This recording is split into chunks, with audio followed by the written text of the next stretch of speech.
جیسا کہ آپ سب جانتے ہیں کہ پچھلے ہفتے سے جو واقعات، جو حالات ہندوستان کے اندر ہو رہے ہیں وہ بہت ہی تشویشناک ہیں۔ آپ نے دیکھا کہ اتر پردیش کے سنبھل علاقے میں جامع مسجد، شاہی جامع مسجد 500 سال سے زیادہ جو پرانی ہے، اس کی جب کورٹ نے سروے کی کا حکم دیا تو مسلمانوں نے برملا احتجاج کیا، ان پر گولیاں چلا دی گئیں اور 5 مسلمان شہید کر دیے گئے۔ ابھی یہ زخم تازہ ہی تھا کہ آپ نے دیکھا کہ 2 دن قبل ایک اور بار کورٹ نے اجمیر شریف کی جو تاریخی درگاہ ہے حضرت خواجہ معین الدین چشتی رحمت اللہ علیہ، اس درگاہ کی نسبت ان کے ساتھ ہے، تو کورٹ نے ایک بار پھر اس درگاہ کی سروے کا حکم دیا ہے۔ اس سے قبل آپ نے دیکھا کہ گیان باپی مسجد، اس کی بھی سروے کا حکم دیا گیا۔ اس سے قبل آپ نے دیکھا کہ تاریخی بابری مسجد کے ساتھ کیا ہوا۔ یہ سارے واقعات ہمارے سامنے آیا ہے، یہ کوئی ڈکی چھپی بات نہیں ہے۔ میں یہاں پر یہ بات برملا کہنا چاہتا ہوں کہ یہ ہمیں سمجھ نہیں آ رہا ہے کہ یہ کیا طرز عمل اختیار کیا جا رہا ہے۔ کورٹ میں شکایت درج کی جاتی ہے اور کورٹ فوراً حکم دیتا ہے کہ تاریخی عبادت گاہوں کی سروے کی جائے۔ ہم یہ محسوس کر رہے ہیں کہ یہ معاملہ اتنا سیدھا نہیں ہے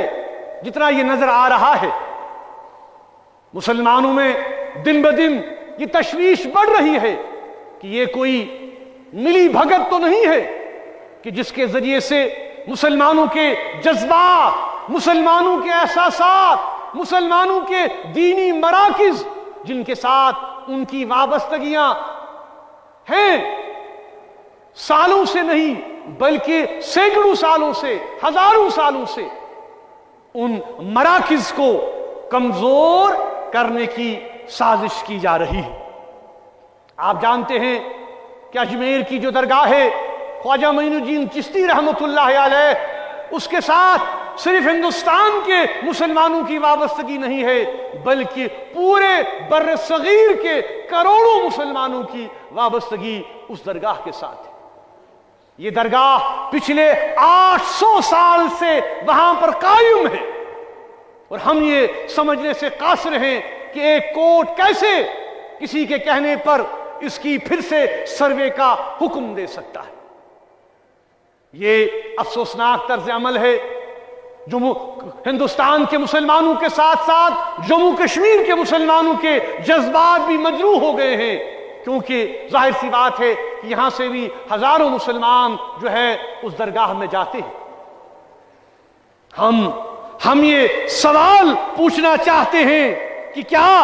کیا ہندوستان ایک سیکولر ملک نہیں ہے؟ کیا ہندوستان کے آئین میں مسلمانوں کے تحفظ کی بات نہیں کہی گئی ہے؟ کیا یہاں پر جو آئین ہے اس آئین میں یہ بات واضح نہیں کی گئی ہے کہ جو پلیسز آف ورشپ ایکٹ ہے وہ برقرار نہیں ہے؟ تو کیوں بار بار ایسا ماحول کریٹ کیا جا رہا ہے جس سے فتنہ، فساد، آپسی منافرت کو جنم دینے کی کوشش کی جا رہی ہے؟ یہ افسوسناک طرز عمل ہے۔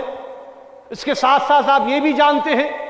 کہ وقف کا جو معاملہ ہے، وقف امینڈمنٹ بل جو پارلیمنٹ میں ہے،